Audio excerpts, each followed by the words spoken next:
And it's a pretty good deal. It's $40 an hour, and we make you take a 2-hour minimum. Okay. So $80, keep your food downstairs, take your garbage out, and you'll get your deposit back. Leave your garbage, and that's gonna cost you $250. And is it usually like weekends? Weekends, nights, Yeah. it's Sundays, it's all over the place. Interesting. Cool. Thanks. Questions?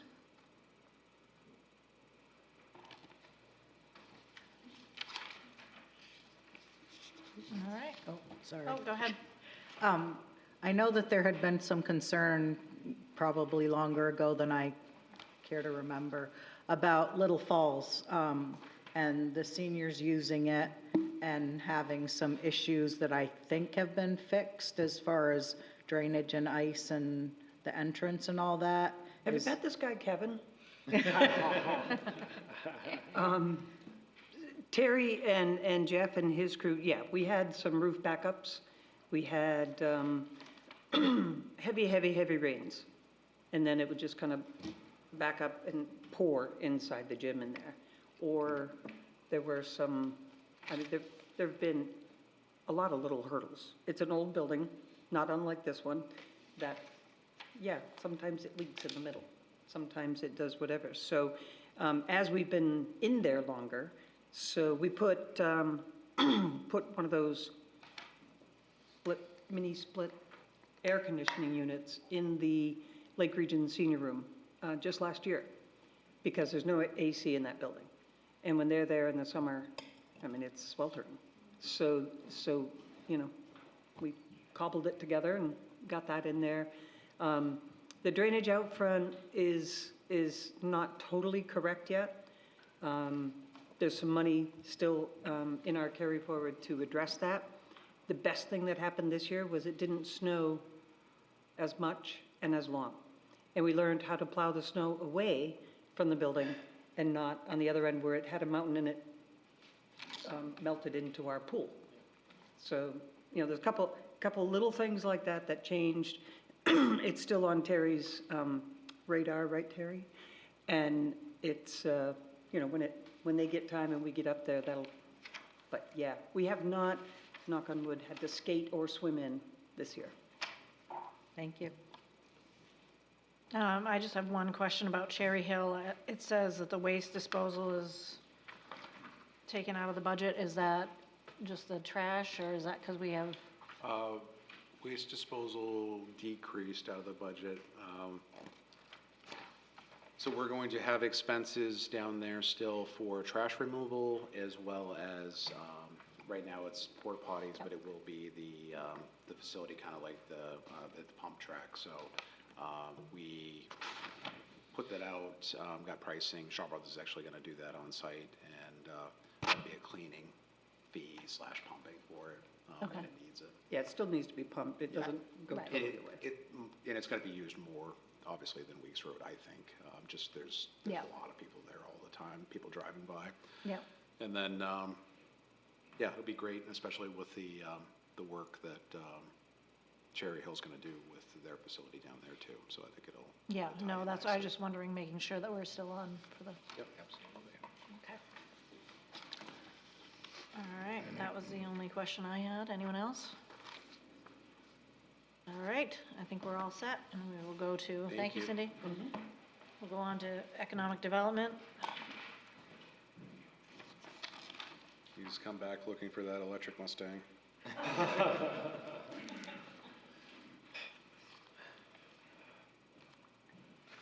about a Volkswagen? They have a Volkswagen. They have a Volkswagen.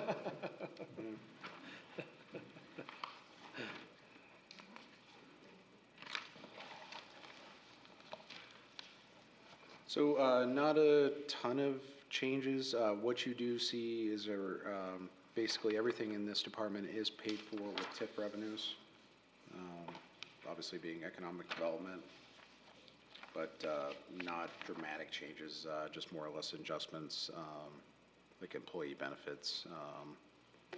But everything in here is 100% TIP funded. So we have the economic development director, as well as Kevin Jensen, as well as the specialist, which is Nina, has been moved into that role.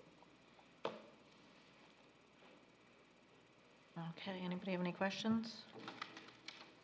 I do, okay. So, so I know we did the growth account and the retention account. Can you just remind me, Tom, what we're doing with those funds? We haven't spent a lot of it, or one of them we have, but, No, so I think when the council went to a full-time economic development director and established these funds, shortly after that, we went into COVID, and then Kevin got up to speed, and then we have a new economic development specialist. So we're still trying to identify those programs that we can better identify where they go to. So we're starting to, again, Nina is splitting her time like a lot of staff because we're not up to full staff yet, but so we haven't had the ability to utilize her to kind of address some of those growth and retention activities, but we are working towards that. So you'll see some funds going to be utilized this year, but we're kind of refining that a little bit. But so if you think growth activities will be those activities that we're looking to grow our commercial or industrial base. So those activities that, whether it's a conference that they're going to travel to identify something that we want to bring to Gorham, that would be like a growth activity. Retention of those activities or programs that we could utilize to businesses that are existing in Gorham, and then how do we support them or how do we help them? So whether it's helping them advertise or things like that. So that's the retention part of it and then the growth part of it. I'm gonna skip it. There's a piece on the other town services, which is page 88, but it's the business capital grant, which I know is under economic development, so, I just noticed on that, and just because we have Tom here, that we put money aside. I thought we used that money. We did the first round, so we have another round. Okay. I think, correct me if I'm wrong, this coming fiscal year will be the third year of it. Okay, And I so think it just we- says that, it says in the actual for 2024. So we haven't done round two. Yeah, we've done round one, and that's all gone. Okay. Round two would be ideally this year, and then round three would be next year, which you're looking at. Okay, all right, I just wanted to make sure, because it said under the actual for 2024, we didn't spend any, and I was like, oh, well, we did though, right? And then I'm going off memory here, I have to go back and look. I think we may have allocated ARPA money towards Okay. that. The Yep, first time. Okay, first time. yep, I just want to make sure that that's what I'm thinking of. And that was, the first round of that was a hit. I mean, we Yep. had all kinds of people applying, and we used every penny of it. I think maybe did we ever cut out the last check? Yeah, so Okay. we had somebody that was waiting on the last one until fairly recently, the last payout, but I think it's all gone, so. Okay, I just wanted to make sure it tied in with economic development, so I Yep. figured I'd, The other thing, with this being TIF money, it doesn't go back into the general fund after, or the undesignated fund balance after, it stays with TIFs and/or economic development. So if we don't utilize it, it's not just going into whatever budget, it's staying with economic development. okay, it doesn't roll over till the next year, though, does We it? can roll over, we can encumber it for a specific project, but it's not just going into the undesignated fund balance, it's staying with Okay. TIF funds for economic development. And then the other one underneath that is the GEDC, and we give them, they know they have that money, but they just haven't utilized it, or? I think, yeah, it's if there's a project that they have to work on or want to work on, we draw out of it. Okay, and that doesn't roll over, so they're not pooling? No, it's not like I don't think the GEDC, we don't have a Okay, allocation just for the GEDC. But I mean, if there was a larger project that they were interested in, we could dive into the funding for it. okay. Any other questions? I want to say kudos to, I got a press release email from the Economic Development Office. I think that was. was Nina. Yep. So that was awesome thing, and looking forward to seeing more of those. I think it's a great addition already, seeing from this new hire / promotion.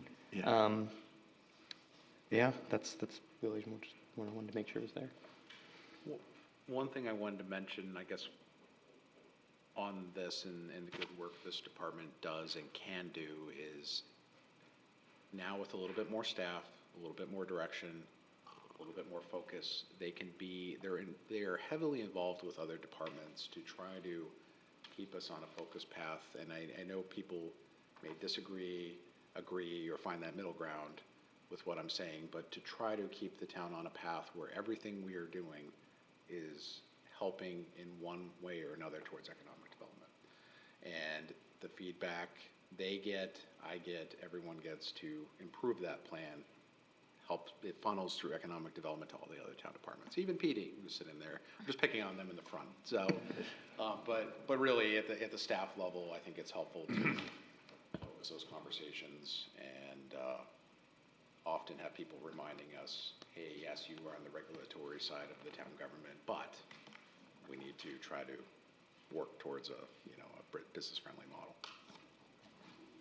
And the only other thing I'll add to that is we lean on them a lot to help with grants. They're a great department regarding grant writing, and we utilize them to be successful. So a lot of our bigger grants have come through that department because they're well adept at getting resources from all the other departments and pulling it together in an application, so. All right. Any other questions, comments? All right, I guess we'll move on to the math part. The only thing I asked of the town manager was, just the way it prints out is to let us know what these bonds were for, just a lengthier description. I know one of these is a refinance bond, that was a bunch of things refinanced together, and that's just for my memory and stuff like that, so if we can. It's part of our conversation. I think part of it's munis too, the way it prints it out, but we will, for your final draft, have a, either we change it in the language or we put it down at the bottom, a breakdown that, like Sharon, we have the full spreadsheet that shows everything that was consolidated, and the one that just came off was the municipal center. Yeah, it was the 2012 advance refinancing, which I believe was the two pieces. It was the municipal center and the Libby Road and Brackett Road bond. No, No, sorry. he gets nervous when you're talking about public works. So the municipal center, as well as some of the road work that the town bonded Yeah, for, 20 years ago, 25 years ago? yeah, it was 2008 Libby Brackett Road bond and the 2008 other roads Yeah. bond. That the town consolidated into one bond. So that's the one that's coming off? That's the one that's coming off right now. And we're gonna add another one, correct?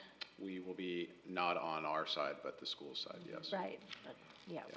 So that's a good point to make. The school bonds are not reflected in this bond chart. This is just municipal, specifically for municipal facilities. Okay.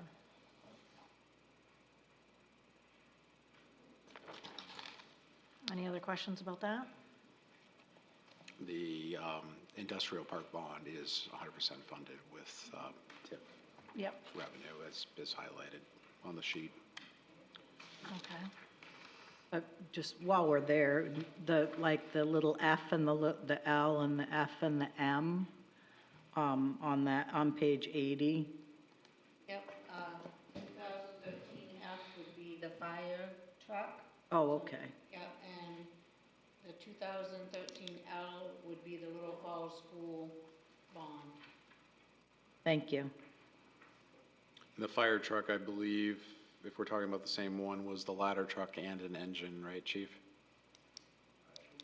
Yep. And the 2016 F is another fire truck. Oh, I'm sorry, that was the 2016, it wasn't the other one. Yep, and the M for 2016 is Main Street bond. That was not what I was pretending that they were. Thank you. We'll clean that up. That's and, what I thought by just yeah. cutting it off to tell us what it was for, so. Yeah, that'd be helpful. I was making it be like time of the year, Yeah. seasonal, and In addition to what each bond is for, when the bond ends. Yeah, we won't, I won't include just a whole breakdown, an itemized breakdown, but we can just put the term of the bond from such and such year to, when Yeah, it expires. just so we can see when they might be coming up. Yeah. All right, we can move on to the, I don't really want to, I want to skip this page, 82, but do you want to talk about the county tax, or? I mean, it can. We're assessed every year. This is one of the larger increases we've seen in recent years. We've lucked out in some years where it hasn't been that substantial. It's still, it's not that bad, in my opinion, but it's just more of a substantial increase this year. Part of that is, you got to remember, the county breaks up its bill over the whole county, so that depends on the valuation for all the other municipalities and how they assess that. So it's not like I can predict in any given year it's going to be X percentage of the municipal budget. It's a moving target, or of the county budget, it's a moving target.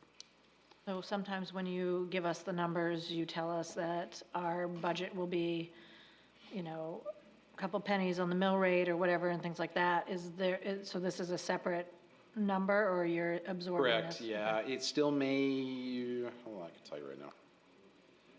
So going to the mill rate, we don't have updated valuation data yet. What we have is very preliminary. Okay. Everything is our best guess based on the data that we have. But at the county level, it's right now with the value that we had, which is 15 million we were using, it'll be more than that. It's 4 cents. Okay. The municipal side might eat that. It's just hard to tell right now where we're going to land. I'm not sure. Okay. Thank you. Any questions about county tax? Do you want to just briefly touch on, for anybody watching this for the first time, what that encompasses? Like, what does the county tax get Gorham? Oh, yeah, excellent question. If the county manager were here, sitting here, I would say, I'm not sure. But really, county taxes pays for the jails, sheriff's office, deeds, courts. Yeah, civic, why'd you have to mention that? Civic center. But basically, all the operating costs for Cumberland County. Now, in all seriousness, the county, they offset a little bit. It's supposed to be an enterprise account, but they, the management of the Cumberland County Regional Communications Center, that the towns pay into that, but it's obviously under the town's or the county's umbrella. The assessing service is an enterprise account, but again, it's under the county's umbrella. So the county does manage a lot of productive regional services and house them, countywide. But yeah, a lot of that's jails, law enforcement, capital operating expenditures, registry of deeds, stuff like that. I just want to give a shout out to former Councilor Pratt, who was on there, the county's finance Legitimately committee. served on that committee. Yeah, and then he leaves, and then we get a big increase. Yeah. Okay, that's what we'll blame that on. Okay, thank you. Blame him. He kept it low I for all know. the. All right, we can move on to page 83, which is insurance. You can tell us why it went up. Or not. Specifically, insurance boggles my mind, but I mean, I think we just took a general hit.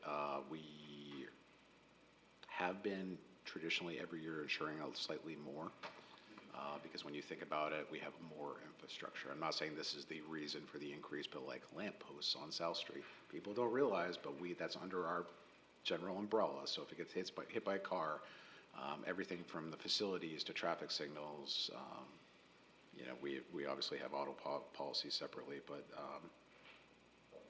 everything's lumped into that, and then we have public liability insurance as well. So I don't have the specific breakdown of the increase. I'm happy to get that to the council, or the justification for the increase. Is this a insurance service? Do we get this through Maine Municipal Association? This is, right now, it's through Maine Municipal, yeah. Yeah. It's been a couple years since we've gone out. I do truly believe that sometimes the municipal-focused coverage for municipalities is better, but we can check that by going out and checking the market at times too, and it's worth doing that. Is for a it? couple years. Yeah, I was gonna say, I remember the last time we did it, so is it worth doing it again at some point, or? Oh, yeah. It's always worth doing it. All right, so maybe we There's should- areas like workers' comp that is just very hard as a municipality to go out and find a market for that. Property and casualty, it's totally different. Okay. We can go out, we could have a private carrier if we wanted to. The school was on our policy until maybe 4 or 5 years ago, and then they hopped off, or not policy, but same coverage. Okay. All right, any other questions? All right, we can move on to employee benefits. So some of the increases you're seeing is a result of additional employees, not necessarily just the increase in the policy premiums. As any organization, a lot of our costs are associated with personnel. But we have health insurance premiums, HRA, everything from FICA, retirement contributions. We do a limited amount tuition reimbursement, which has been very popular. And this is also where you see the compensation adjustments. So basically the cost of living adjustments, which is budgeted at 3% for non-union employees this year. We do have a very active wellness program that's matched by the Health Trust matches that funding to allow for employee programs. And employee relations would be employee gifts, meals, events that we do for employee recognition as well. So I guess, do you feel I see the main paid family leave money you've increased, is that? So we, as a municipality, until the start of calendar year, my year's right, I'm 2025, 2020, what did we commit to? I don't want to mess this up. We committed to paying the first year, full year, at the full 1%. So till the start of 2026, that is all we've committed. I'm also not sure, I haven't been tracking the bills on this one 100% where this is going to end up. And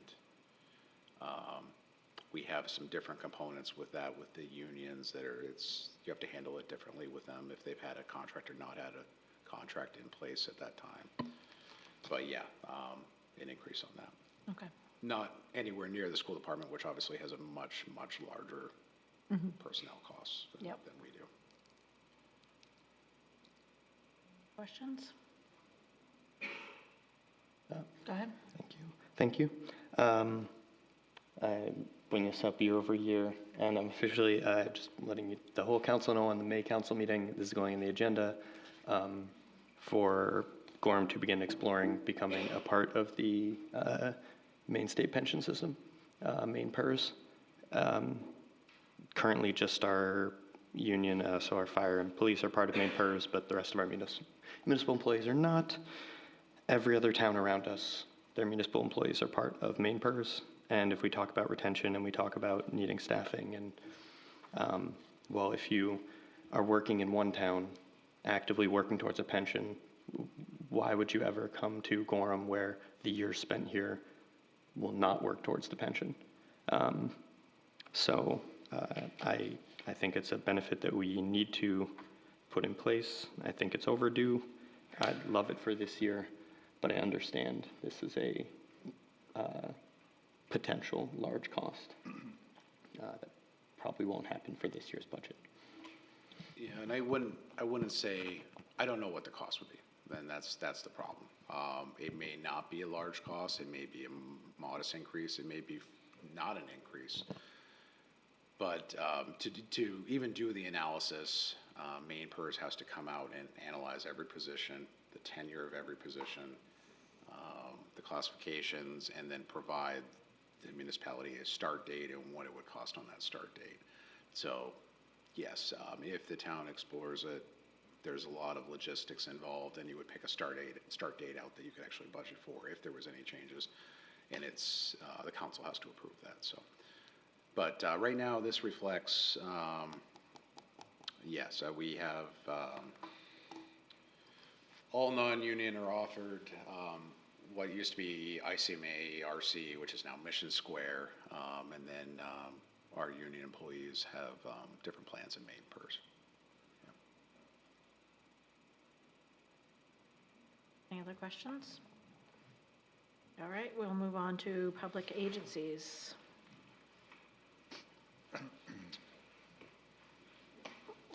So, you can see the list, there's 5 agencies that we routinely work with. The most notable and the most expensive would be the Metro Bus Service. That is funded with TIF revenue. That's a decrease over where we are this year, though I never really looked at actually what we paid out. Was that on here? We did actually pay out the full amount. So South Portland joined, which is helping offset that. But any allocation to Metro comes through our TIF districts. You have the North Gorham Library, our Maine Municipal Association, GPCOG, and Conservation Commission. So I just have a question about why, like, I guess every year we've budgeted X amount, like 40 or whatever for GPCOG, but it looks like every year we pay them a lot more than that. I will double check that figure, make sure we don't have a typo in there. Okay, I just want to make sure I'd be that, surprised if we don't have a typo somewhere in this budget. Okay. But if I could pay GPCOG half that amount, I would try to do it. And maybe that's what I've been trying to do, is just not pay them.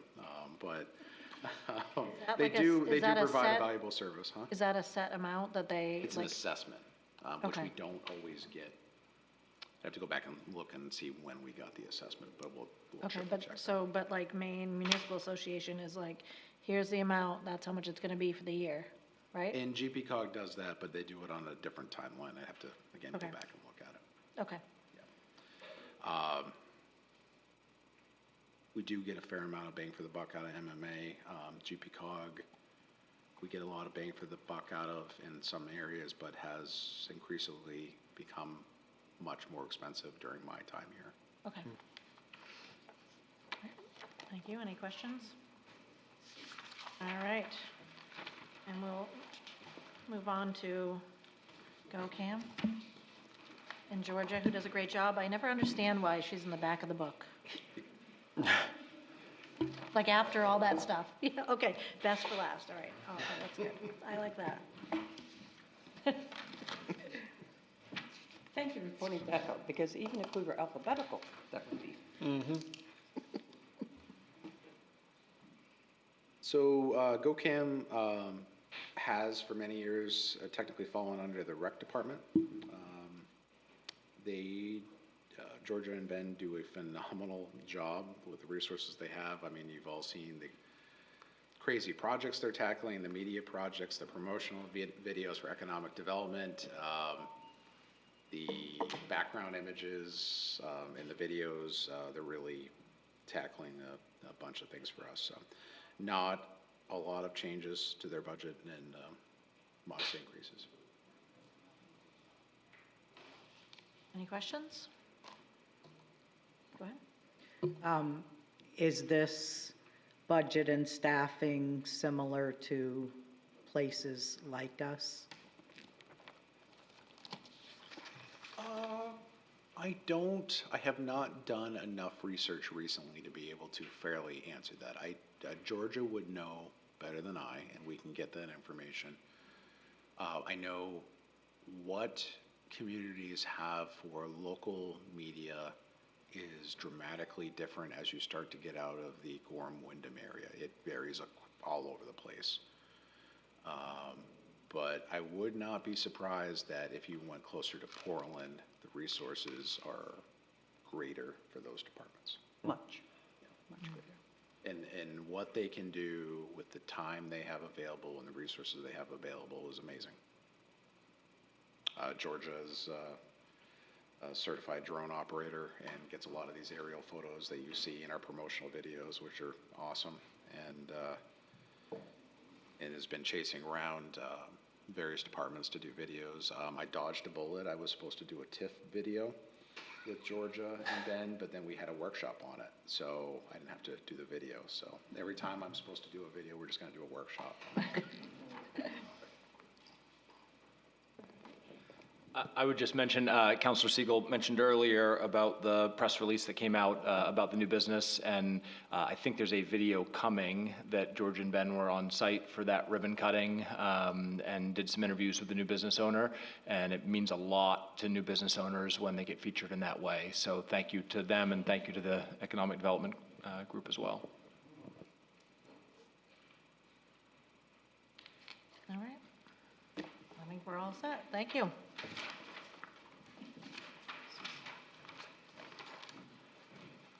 Now we're on to other town services. I noticed the pace slows down after lunch. We lose a little steam. Yeah. So other town services is kind of a catch-all and always has been, as long as I can remember. Part-time meal site, town clock, village landscaping, holiday lights, not cheap, but we hire a professional company to manage that. Not all of it, but most of it. And various other items, New Year's Quorum, that capital grant that was mentioned before. This, one of the larger ones, the senior tax rebate program. So that's the, council approves that every August, right, Lori? September, August. And if a senior is eligible based on their income and property taxes, we can issue a rebate. We keep the balance if we have a balance in any given year, roll that over, and then obviously we've been steadily increasing it over the years. I think when we started, it might have been 65,000, I think was the first year. And that was back in 2018, maybe, something like that. So this is the part where I always ask which ones roll over, which ones accumulate, which ones we cut a check to, just out of curiosity. Because I know, like for the, I think New Year's Gorham, I guess they spent more money. Is that like that do we hold that money in that account, or do we just write them a check? We transfer it into, they have a restricted, an account, Mm-hmm. and we move it over into that. Okay, so, Request it. okay, so, we don't manage their bank account though for, They do not have a bank account. We manage all the. when they revenue get money, coming in okay. And the expenses. Okay, so they use our tax ID number, okay. I don't know, they might have their own separate 501c3, I'm not sure, but Okay. they use us for most things. Because I know for like the Village Alliance, we must just cut them a check if, I We mean, do, all that, yeah. okay. So, Yeah. just kind of curious, I don't know if you're going to ask this question, you probably are, but I just saw that we didn't use the NIMBA money. It looks like we didn't, What's that? the money for GP NIMBA, it looks like we didn't spend it either year that we had it in there. We, so the 2024, it wasn't there. I did not budget it that year. Oh. We allocated it out of For something this else. year, right? Yeah, Okay. was it ARPA money or something? It came out of a separate Okay. fund. We didn't actually have it as an allocation Okay. in here. This year, I just don't think it's been drawn down. Okay, Nobody's asked for it. But the word is on the street now, and I think the money. You should have a vote on your email. Yeah, money will be gone by Monday. Yep. The other one that would be new this year is, and I leave this up to the council, but there was a lot of feedback and requests from nonprofit childcare agencies that were feeling a lot of stress just in general of trying to operate their nonprofits and seeing if the town could not require property taxes for their landlords essentially, and you can't do that. It's under tax law. So a way to try to address this and get around it, to try to keep those establishments that are obviously needed in Gorham in a better position would be to, what I came up with for an idea was essentially a grant program where we could come up with a criteria. You could apply if you were a nonprofit childcare facility for part or maybe all of essentially what would have been, we can come up with any framework, but to help offset the property taxes that are being incurred or passed along to them through their rent. But again, the council could come up with any framework, essentially just to help these entities stay in business and continue providing the service. Okay, and this is for just nonprofit, so that because there are a lot of for-profit Yeah, and I childcare think, going too. I mean, you could take the line that they're all essential, but it's from my perspective, using municipal funding a lot easier to justify if it's a nonprofit. Okay. To just expand on that slightly, I think, to clarify it, I guess, so a couple of groups reached out, and what they were trying to clarify is if they owned their building, they would be exempt. But because they're leasing the space, they don't qualify to be exempt from the property tax. And so their property tax is collected as part of their rent by the landlord. So they're hoping for some type of reimbursement as part of that program. So it's a kind of a loophole of leasing versus owning. So, the council can adjust, modify, or if you leave it in there, we'll come up with a framework for it going into the next fiscal year. But that was a new one under this section we added. Chair, thank you.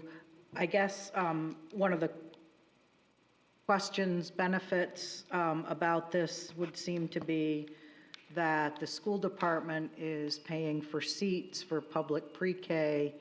I don't know if they distinguish between not-for-profit and for-profit, but we'd be saving ourselves money technically if we could help keep those costs down. Question? I don't know, from point A to point B with the costs,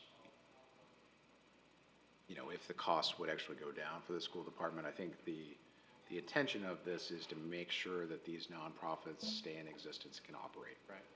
Because without them, I think for the whole town in general, just for childcare, that's a problem.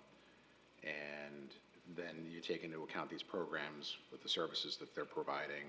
If you don't have them, that potentially drives up the cost for the school department too. So yes, how that framework for that grant application process, I think there's a lot of unknowns right now. This would just be a budget allocation. I don't have all the answers, but it would just be setting aside money for it.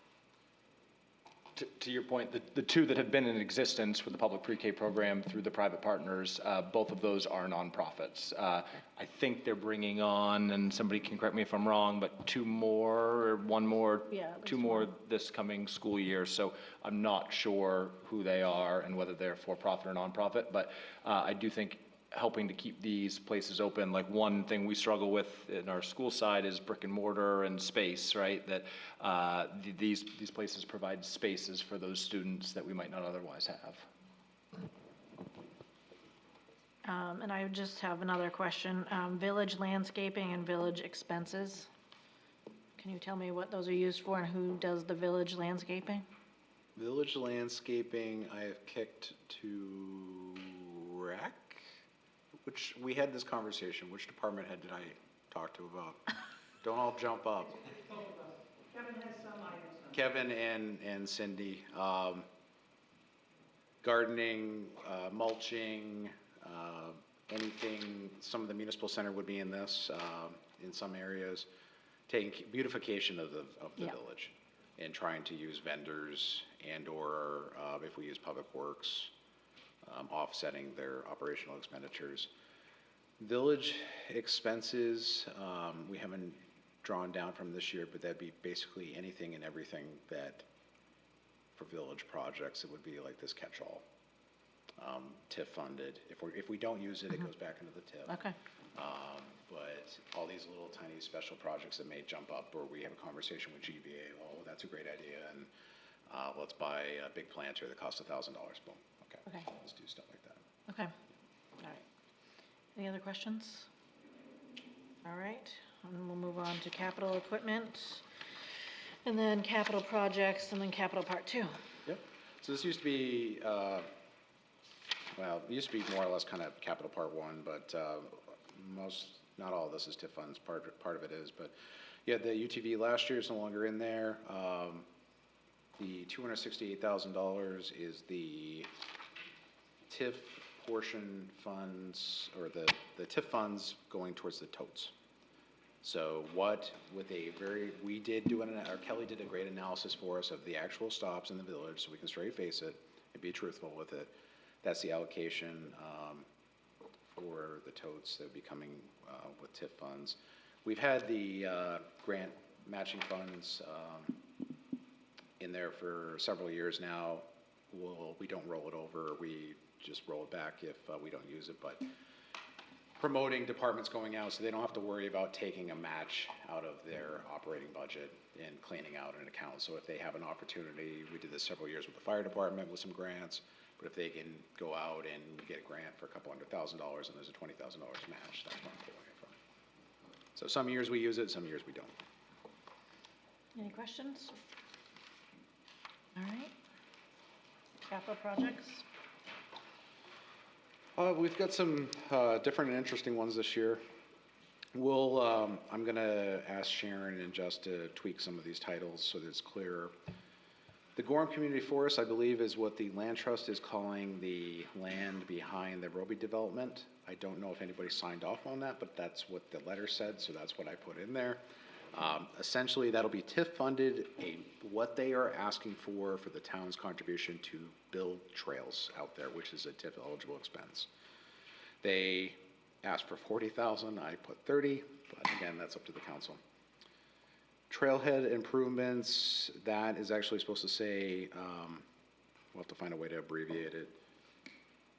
New Portland Road at the Crosstown Trail. The thought process, and we don't have a formal design, is Public Works, when they get time, they're a very busy group, but they're gonna go in there and clean up the old laydown yard.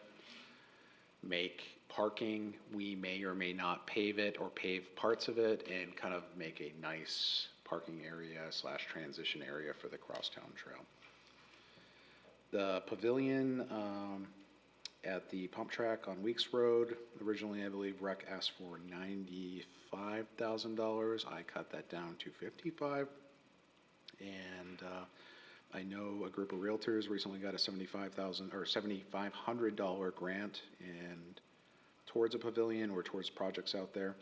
But Cindy and I think in that ballpark, we'd be able to come up with a fairly nice pavilion. $430,000 for roads. This is 100% TIF funded and 100% for improvements in the village and industrial park TIFs. This would include paving the roads in the industrial park that need to be paved, a sidewalk down Access Road connecting the high school to Narragansett, probably a contribution, I don't know if it'd be the whole thing, or a contribution towards a sidewalk up where we cut the trees going up School Street to College Ave. And I believe paving on Morrill Ave. It's whatever projects were TIF eligible on Terry's list are included in this number. An additional $50,000 for the town wayfinding signage, which we're getting pretty close to a design, hopefully in the next month or two on that, bring that to the council. Any questions on that?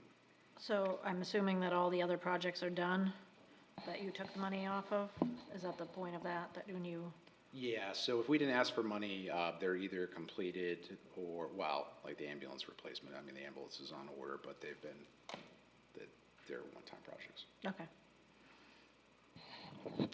The sidewalk from Narragansett down High School Access Road. Yep. It would connect to the existing sidewalk at the fields? At the baseball field. Yeah, so on that side of the road. It's really, I mean, it's a very wide road, as you know, but there's no sidewalk, so that would connect the new infrastructure to what, on Narragansett to the high school. Got it. Thanks. Any other questions? I did skip the road projects list, if anybody had any questions about that. but Well, I was just wondering, is this in priority list, No. Terry? No? Had none, no? All right. So you'll pick as needed?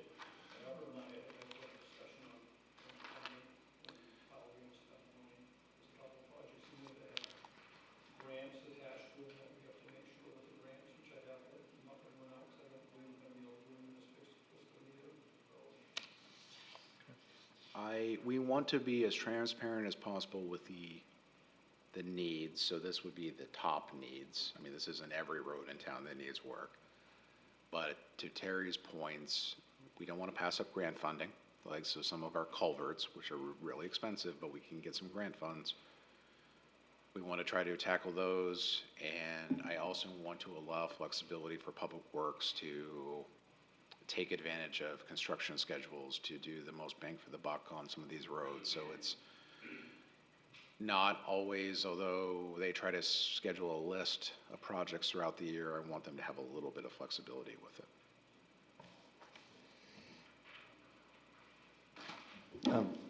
But as you can see, and I've said this to the Fiscal Sustainability Committee, anybody that listen, our greatest liability in this town is not any costs associated with school, it is road infrastructure.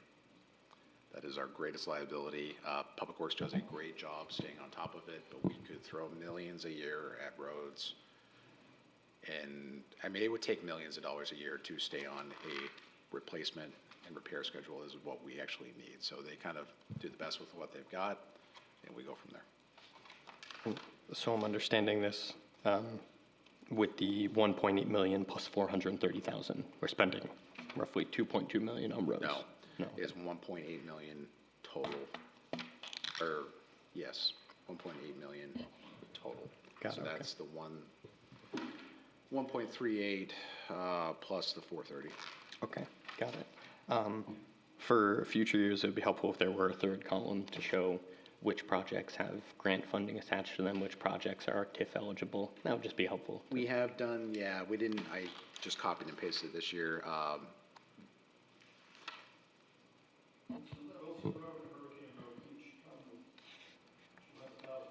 Yeah, the culverts.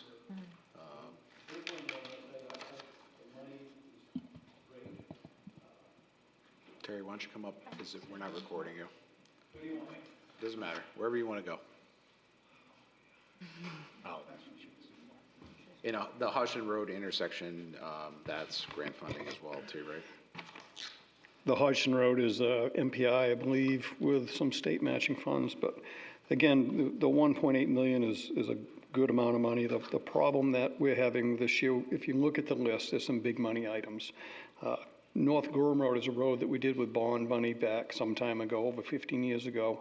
And somebody's going to look at you and say, why are they going to pave North Gorham Road? But part of a good paving program is to do the best first. You keep your best roads best, because as that curve goes the other way, it becomes more expensive to maintain. So we're ready to pave North Gorham Road. It's not going to get done this year. I'm going to tell you that right now. We haven't got enough money. The Buck Street Culvert project, we've been working on that since 2017 to get funding and design for that. That is a project that we did not qualify for any grant funding, but I have a bid in hand for that to be done this year. The culvert is actually being made. We're going to go ahead and, I believe, and do that project unless I'm told differently. It has to go to the voters for approval. It's over $500,000. If that doesn't get approved by the voters, that money is going to go someplace else. We'll fund it again next year. So this is where we're kind of up against managing the road projects. No. I remember last year, this list was about around 4 million, and now it's around 7 million.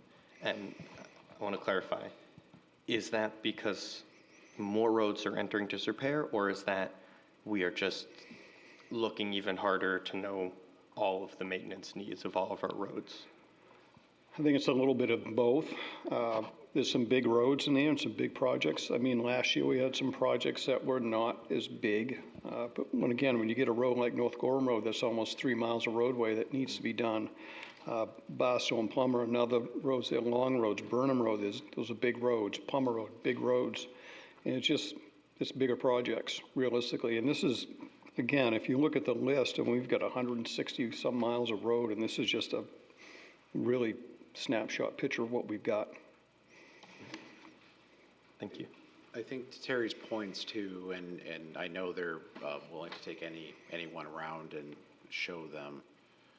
When you're driving on a road in a car and you're not in the business that they're in, looking at the roads all the time, you'll be driving over areas that you won't even know the road's starting to break down a good road. and it really needs to be caught up. Another example, the state's gonna do it this year, be Fort Hill. And Fort Hill, in the good sections, if you really pay attention, is starting to have some major issues. Libby Ave be another one that comes to mind. Yeah, Livy Ave is actually a PAX road, state-funded road, hasn't been worked on since, I think, 2004. Unfortunately, that road is become a major project for PAX and the DOT, and we'll have just like we have to pay a portion of Fort Hill Road. And this is just what happens when you manage big road networks. They get away from you a little bit if you let them, so we have to try very hard to stay on top of our road network. So we will leverage the TIFs wherever there's a TIF-eligible project. It's not in a lot of areas, Yeah, but and we're some areas- going- Industrial Park is a good one. That's Yeah. 100% TIF-eligible. And we're going after grant money all the time and trying to find things like, we've tried Buck Street, we've applied for 3 or 4 different culverts, and because, I'm not gonna get too far in the weeds on it, but because that requires to be grant funded, a bigger structure than what we want to put in there, anything over 20 feet wide becomes a bridge. When you put the word bridge beside anything, it's like putting fire in front of a ladder. If you have a ladder at Cook's and one says for fire department use and one says for home use, the one fire department use is probably gonna be 100% more than the other one. When you put bridge in front of a culvert crossing, a river crossing, that puts it into a category where it's probably 3 times the project number that we got written down there right now. So that's one reason why we've had trouble with Buck Street. So, but we chase grants for that stuff all the time. You, Go ahead. you mentioned Fort Hill and Libby, and those are not on this list, but there's matching funds that would be necessary if those projects happen. Where does that money come from? We would pull that out. So why we're not specific to specific projects. Got We it. would just pull it out of our paving. But Fort- it comes from the 1.8. Fort Hill, I believe we had funded last year because the state had Yeah. threatened to do it last year, but it just, In paving, project money rolls over from year to year. So if there's money, if there's $30,000 left in a paving job, we'll roll it over and use it for the next paving job. But yes, that allocation, unless we specifically know about it, a project ahead of time, and we know what that match is gonna be when I do the budget, generally speaking, we'll pull it out of the road paving accounts. And it's the state's responsibility, but they give us a match. It's still a lot of bang for the buck because we're paying a percentage of it and they're paving the whole road. So they're actually gearing up to pave Fort Hill pretty soon, aren't Fort they? Hill Road's gonna be one of the first projects done this year. Again, I echo what Ephraim says, we budgeted money last year on the last year price. It may not be exactly that match when we get the project done. And we've also asked them for a little extra work to be done on that project to make it a little bit, what I consider a much more well-done project, so it may cost us a little bit more in the end, but.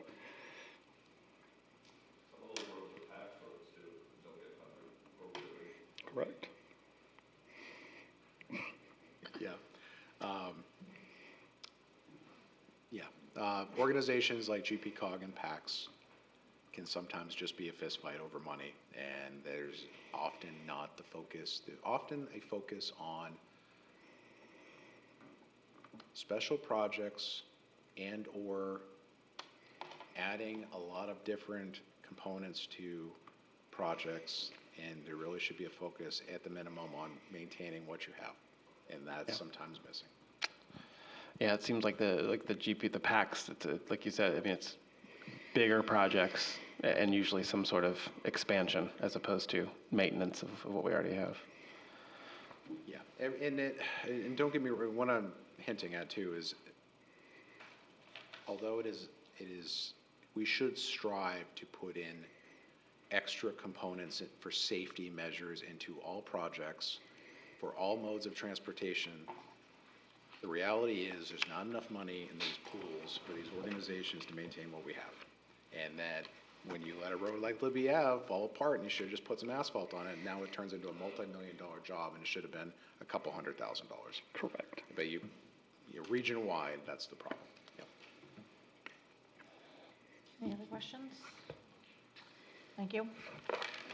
Fine thing, it's more for Ephraim, I think, but just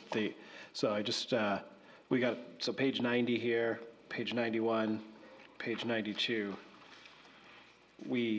there's, so number one on page 92 is 1.4 million funds for road work.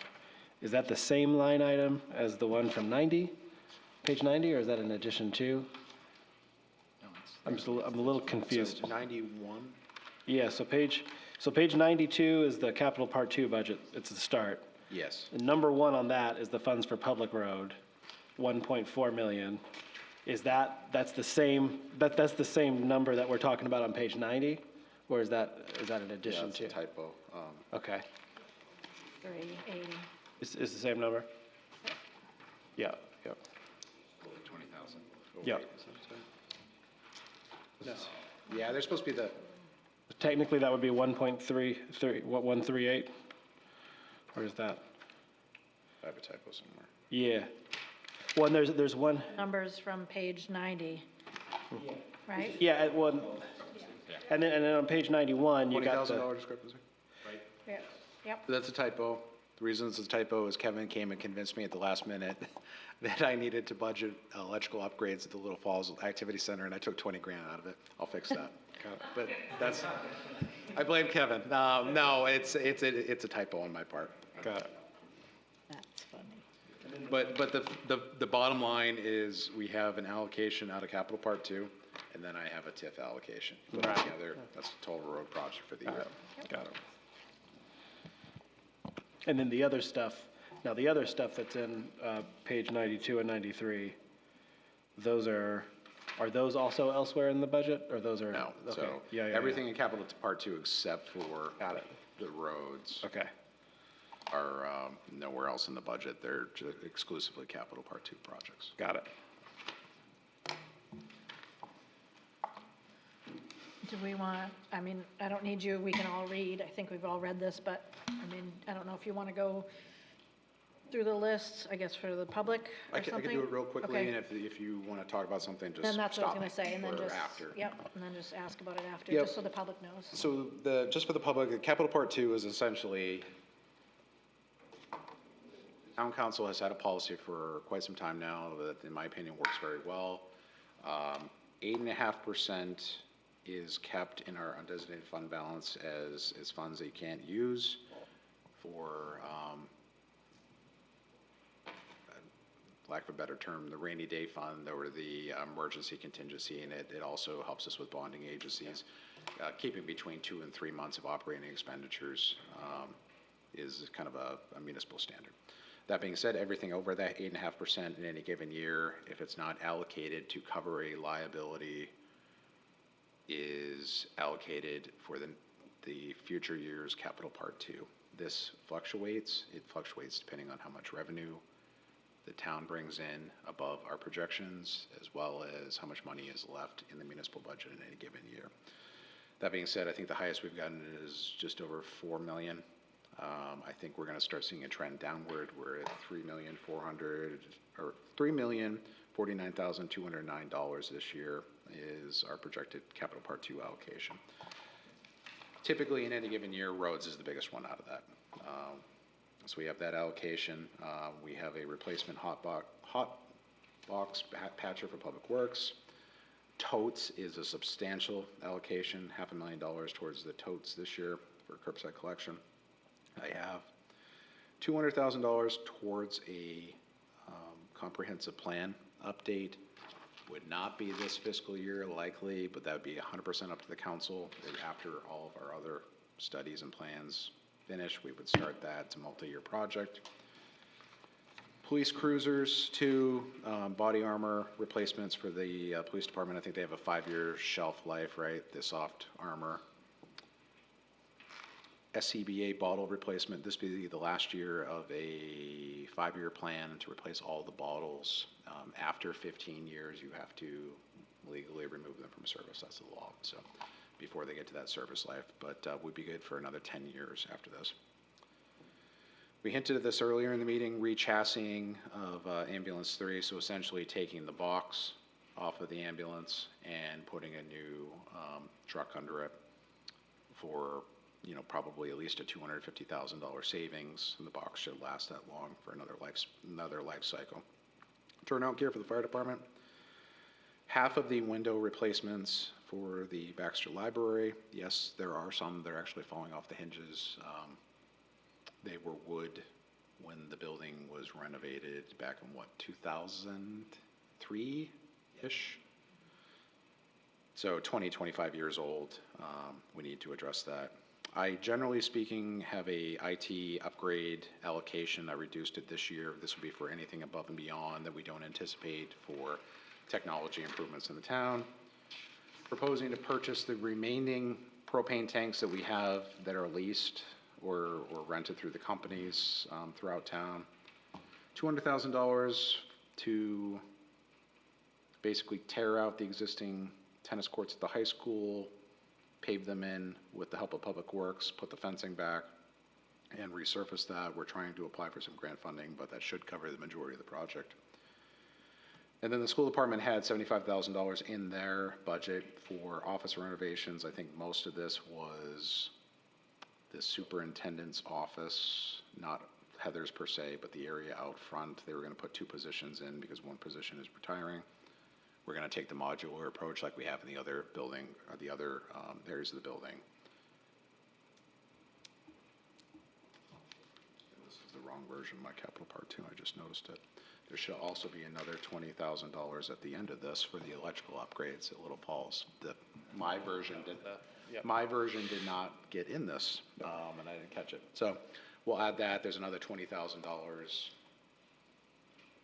for basically upgrading the panel and other electrical work at the Little Falls Activity Center to accommodate, I know I wrote this because I typed it out, accommodate the old generator from the fire station, which is a diesel generator. We'd send that up there for an emergency backup. So we'll fix that and make those changes, and that's why there's a $20,000 discrepancy.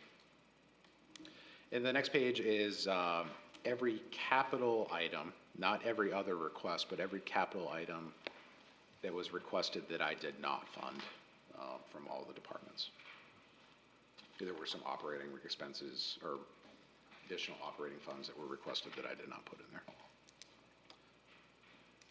Happy to answer any questions, and we will fix the typo we found.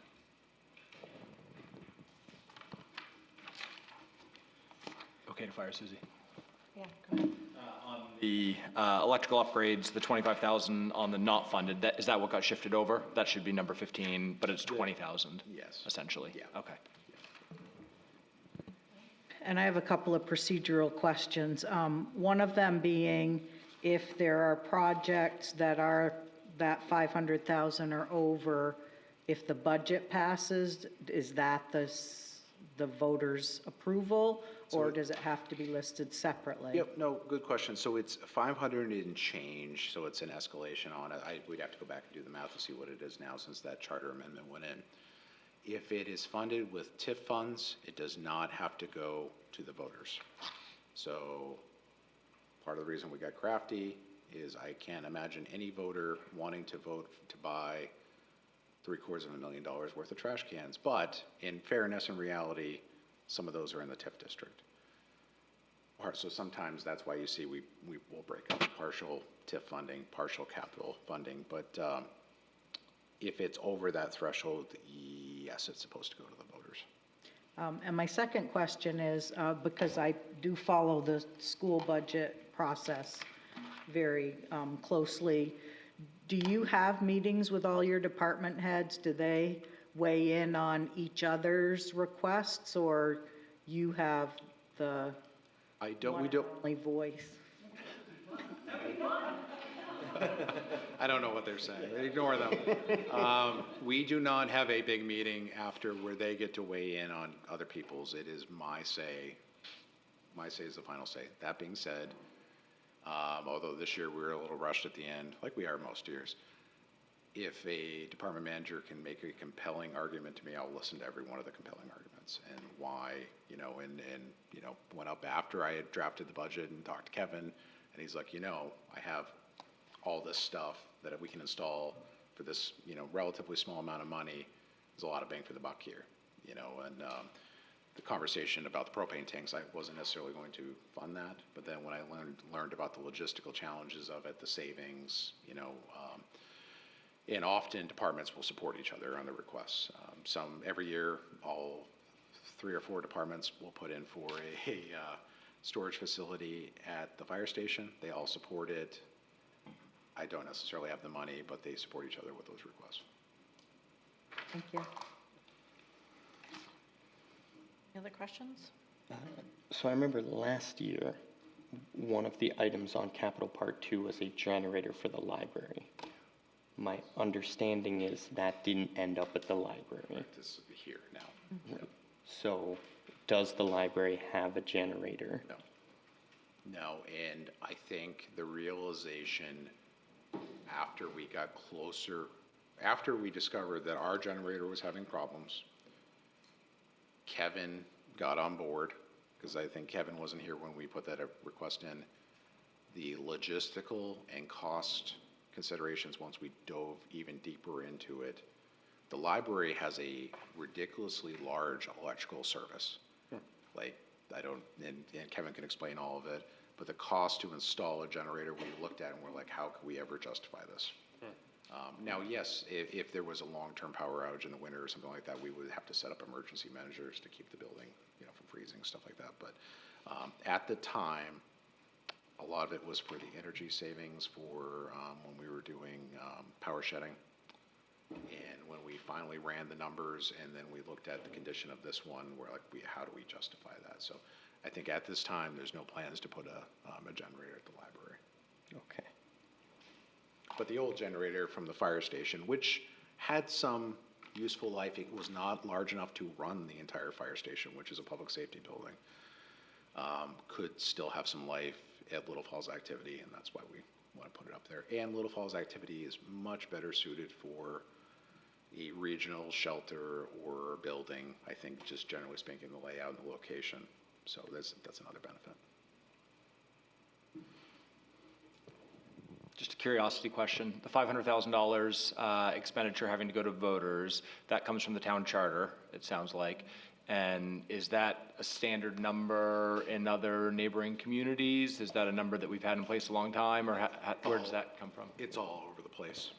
There's some municipalities with like, I think, is it Falmouth or somebody has one that's like ridiculous.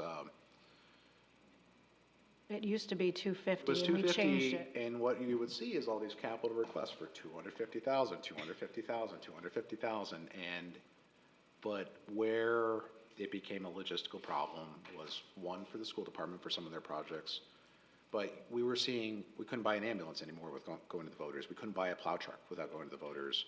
We couldn't do any road projects without going to the voters. So we went to the council at the time, and it was more a conversation of what do we feel the voters would be comfortable with, and that's where the $500,000 came from. That was updated fairly recently? Yeah, and Last that couple of question years. went to the voters too. Got So it. the question to change the number from 250 to 500,000, the voters did vote on it, so, Yep. yep. There's a CPI escalator that's attached to it. It's not going to be, we haven't done the math, but it's probably 500 and change now. Of course, when we went to the voters, it was before everything even blew up more in value. But like we did a fire truck last fall. It's trying to, is the number that we have the items that we're bringing to the voters, is it a reasonable ask to bring that item to the voters? And I just don't know if every time we need a plow truck, there's none in this budget, but there was last year. Was it a reasonable ask to go to the voters every time? No. I think that's why the voters elect the town council and have me and have department heads. But I could see a, $1.5 million ladder truck or fire truck. Yeah, maybe that makes sense. Yeah, the reason I ask is, looking at some of the road expenditures that are probably coming at some point, and if every time we're gonna fix a road, and some of these are just gonna get more expensive, we have to go to the voters to do that, that could be challenging. And all of these expenses just continue to go up, so. Yeah, I think we already had one culvert that we went to the voters with, or two. There were a couple road projects last year. Yeah, and before we upped the charter cap too, it was a little, I'll be honest, it was like we weren't tracking it that much on road improvements because I think that was the least of the concerns of the voters. The voters wanted the roads fixed. And it was, but it started getting to the point where some of the road projects were just coming in at over 250 and we're like, we got to straight face this. And I think if we start bringing projects to the voters that have $1 million and they vote down culverts and they do the, vote down a road project that is needed by an area of town, but the rest of the town doesn't want to pay for it, there might be a conversation with the council at that point to say, do we up this amount to do our normal maintenance capital, I guess. Any other questions? I'm concerned at the list of public works projects not being funded in the capital Part 2. It's concerning, but I would also remind everyone, last year, there was a lot of stuff funded for a lot of departments. This year, the totes ate up a fair amount of money. I mean, so that's $500,000 that we could have allocated for a couple vehicles, small, large, tennis courts, comp plan, 200 grand.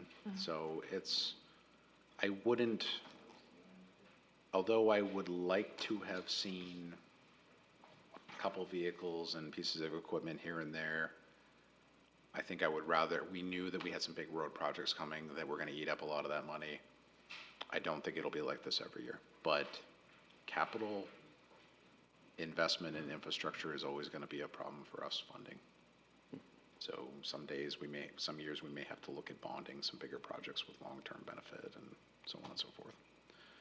Fire apparatus, I mean, we talked about it earlier, they're not cheap. And a lot of these vehicles on Public Works are probably replacement vehicles, like just in the maintenance schedule of one goes off, one comes on.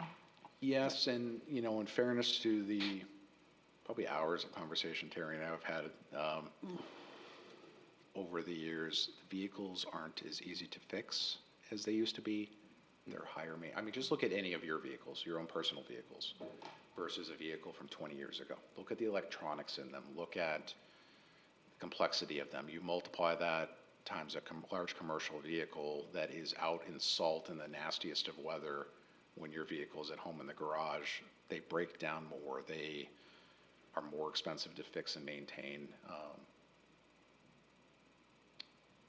So yes, they're still on their maintenance replacement schedule, but I don't know if we're getting the life expectancy out of a lot of them that we normally would. I think Terry would prefer if we had a bunch of fleet vehicles from the 2000s, pre-emissions, that, weren't complicated to fix.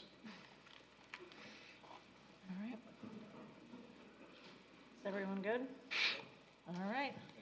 Well, thank you, everybody, department heads, for coming. So And go town ahead. council's meeting with school committee on the 29th, Yep. where, and I'm hoping somebody has this because I don't in front of me, the 13th of May. Yes. You are voting on the town and school budgets. There'll be a public hearing. And then obviously the school validation vote in second week of June. Yep.